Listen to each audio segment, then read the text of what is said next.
नमस्कार विद्यार्थी मित्रांनो, आपण कॉर्पोरेट अकाउंटमधील शेवटचं चॅप्टर या ठिकाणी बघतोय, liquidation of joint stock company. या अगोदरच्या लेक्चरमध्ये आपण लिक्विडेशन ऑफ जॉईंट स्टॉक कंपनीची थेअरी पूर्ण या ठिकाणी बघितलेली आहे. आता प्रॉब्लेम प्रत्यक्षात आपल्याला बघायचं आहे, कशा पद्धतीनं प्रॉब्लेम आहेत. तर एक सिंपल प्रॉब्लेम बघूत आपण. फर्स्ट जो आहे तो तुमच्या स्क्रीनवर दिसेल. The Goa company limited went into liquidation on 31st March 2014. The liabilities of the company were as follows. इथं क्रेडिटर्स दिलेले आहेत, अनसेक्युअर्ड आणि preferential. Unsecured 70,000, preferential 8,000. The assets realization as follows. Building 30,000, machinery 15,000, stock 12,000 आणि डेटर्स 3,000. खाली information आहे. The cash balance with the company was ₹2,500. Liquidation expenses was ₹400. The liquidator's remuneration was fixed on at 3% on the amount realized. Prepare liquidators final statement account. या पद्धतीने या ठिकाणी problem आहे, तो problem आपल्याला सोडवायचा आहे. बघा, पहिल्यांदा आपल्याला the Goa company limited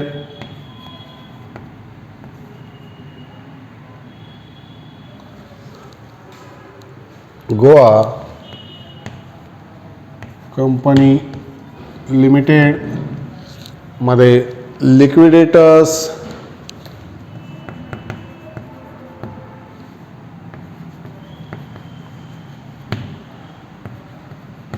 final statement of account हे काढायचं आहे आपल्याला. ठीक आहे. हे काढत असताना तुम्हाला माहीत आहे, याच्यामध्ये 2 कॉलम आहेत. पहिला column receipt,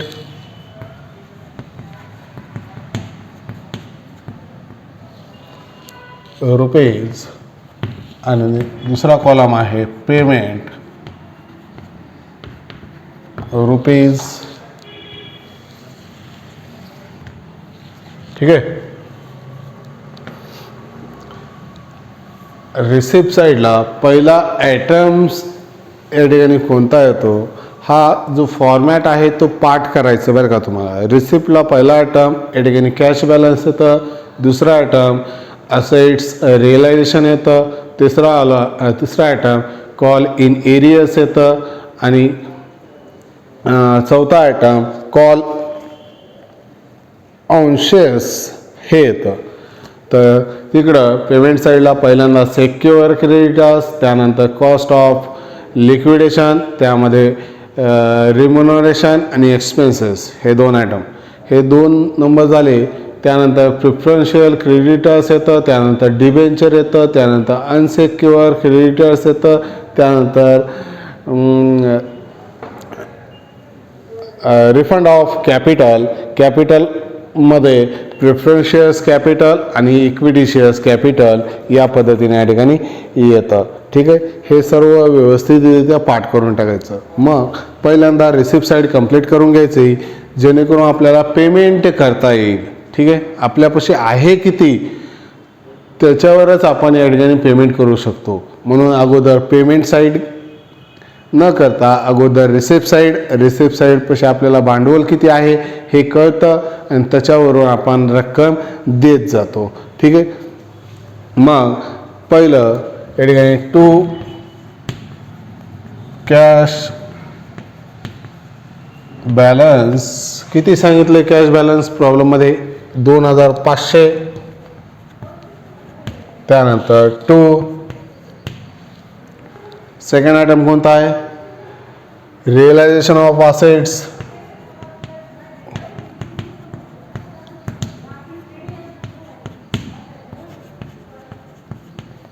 realisation of assets या ठिकाणी डायरेक्ट तुम्हाला दिलेलं आहे काढून बिल्डिंग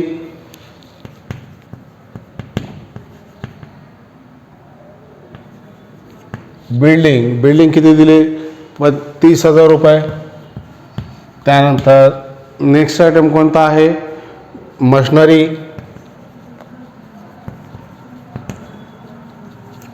किती 15,000 रुपये. त्यानंतर आयटम दिला आहे स्टॉक किती 12,000 रुपये. त्यानंतर दिलेला आहे डेटर्स किती दिला आहे 3,000 रुपये. हे 3,000 रुपये. त्यानंतर रिसिप्ट साईडला ॲसेट रिअलायझेशन आहे का नाही. चला त्यानंतर कॉल इन एरियर्स प्रॉब्लेममध्ये कुठे दिसत आहेत का. कॉल इन एरियर्स म्हणजे आपण कॉल केला आहे पण कॉल आला नाही असं काही आहे का नाही. किंवा कॉल ऑनशेस आहे का नाही आहे. हे दोन्ही आयटम या ठिकाणी नाही आहेत. आता कॉल इन एरियर्स रिकवर्ड आहे बरं का. म्हणजे समजा शेअर्सची रक्कम तुम्हाला माहीत आहे कशा पद्धतीने येते. इश्यू ऑफ शेअर्स करत असताना ॲप्लिकेशनवर काही येते, अलॉटमेंटवर काही येते, फायनल कॉल, फर्स्ट कॉल या कॉलनुसार या ठिकाणी रक्कम येत असते. मग एखाद्या कॉलची रक्कम आली नाही त्याला आपण कॉल इन एरियर्स म्हणतो. मग ते रिकवर होत असतील तर 3rd नंबरला तो ॲटम येतो आणि कॉल केला असेल तर 4th नंबरला या ठिकाणी ॲटम येतो. ठीक आहे. रिसिप्ट साईड या ठिकाणी एवढीच आहे. मग या ठिकाणी टोटल करायचं. टोटल 30, 45, 45, 60, 60, 62,500. हे 62,500. आता पेमेंट करायचे आपल्याला. मग पहिल्यांदा पेमेंट या ठिकाणी कुणाचं करतो सेक्युअर्ड क्रेडिटर्स.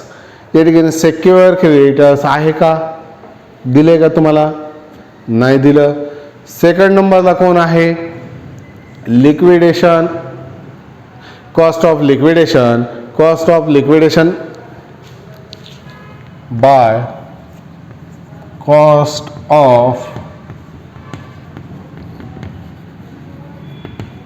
लिक्विडेशन. याच्यामध्ये लिक्विडेटर्स रिम्युनरेशन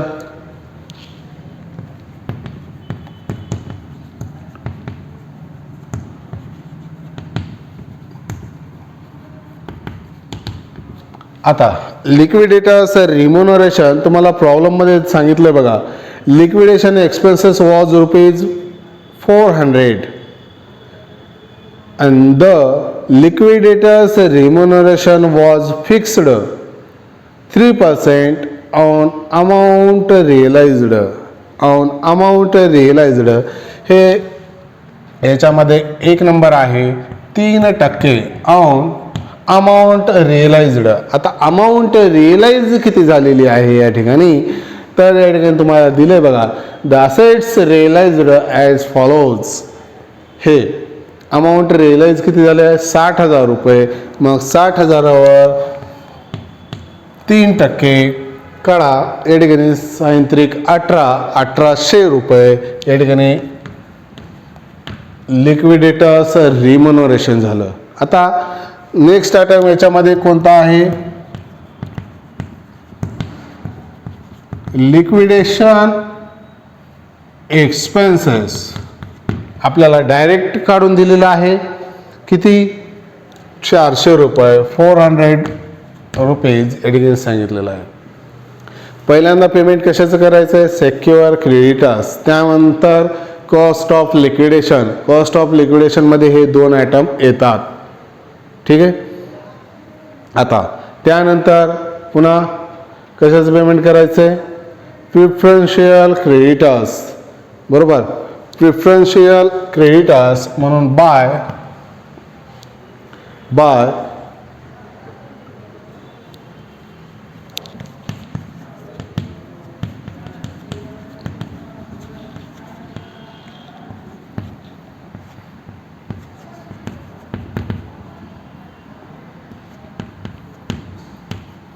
प्रिफरन्शियल क्रेडिटर्स किती दिलं आहे? 8,000 रुपये. हे 8,000 रुपये. ठीक आहे. त्यानंतर पुन्हा पेमेंट कसं करायचं आहे? डिबेंचर होल्डर या ठिकाणी आहे का? नाही आहे. मग तो ॲटम त्या ठिकाणी वगळून टाकतो आपण. त्यानंतर कशाचं पेमेंट करायचं आहे? अनसेक्युअर क्रेडिटर्स. मग या ठिकाणी